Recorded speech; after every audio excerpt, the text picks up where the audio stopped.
এরে নবীর উম্মতের দল, ইয়াহইয়া কান্দলবী রাহমাতুল্লাহি আলাইহি বাসার মধ্যে ঘুমায় রইছে। বলে তাহাজ্জুদের টাইম, রাত্র গভীর রে।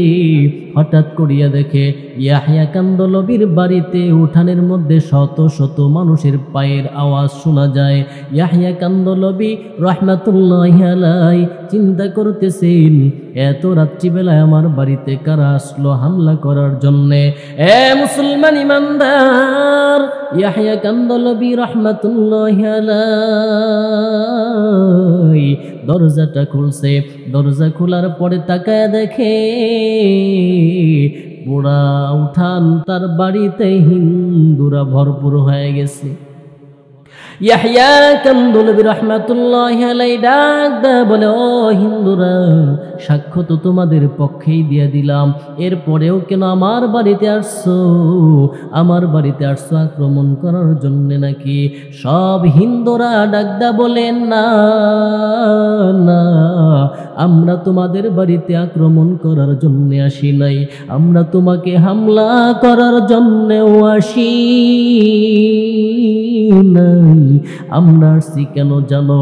ইয়াহইয়া ভালো করে শুনিয়ে লও, আমরা আসছি যেই ধর্মের মধ্যে এত সুন্দর আদর্শ শিক্ষা দেওয়া হয়, আল্লাহু আকবার, এত সুন্দর আদর্শ শিক্ষা দেওয়া হয়, বলে যেই ধর্মে নিজের বিপক্ষে গেলেও মিথ্যা কথা বলে না।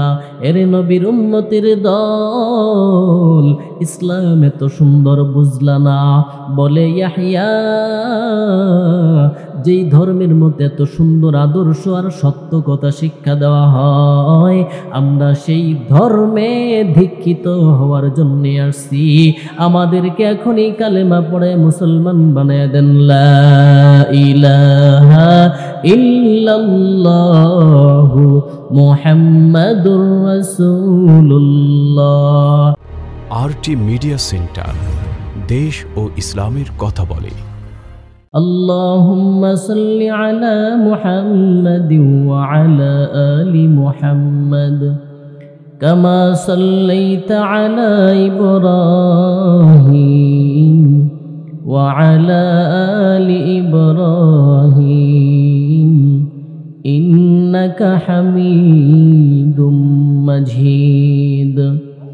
আল্লাহুম্মা বারিক আলা মুহাম্মাদিন ওয়া আলা আলি মুহাম্মাদ কামা বারাকতা আলা ইব্রাহিম ওয়া আলা আলি ইব্রাহিম ইন্নাকা হামিদুম মাজিদ।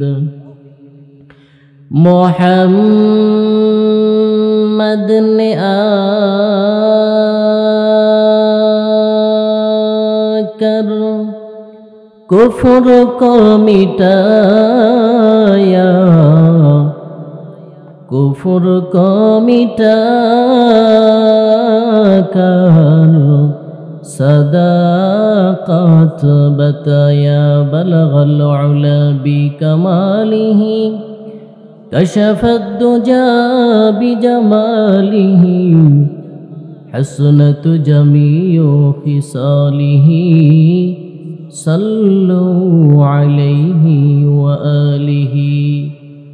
আমরা মোহাব্বতের সাথে একটু জিকির করব। এই এখানে কোনো আপনারা হাঁটাচলা করেন না, বসেন আর নয় বাড়ি চলে যান। এখানে কোনো সাউন্ড হবে না, আশেপাশে কোথাও কিন্তু কথা হবে না কোনো।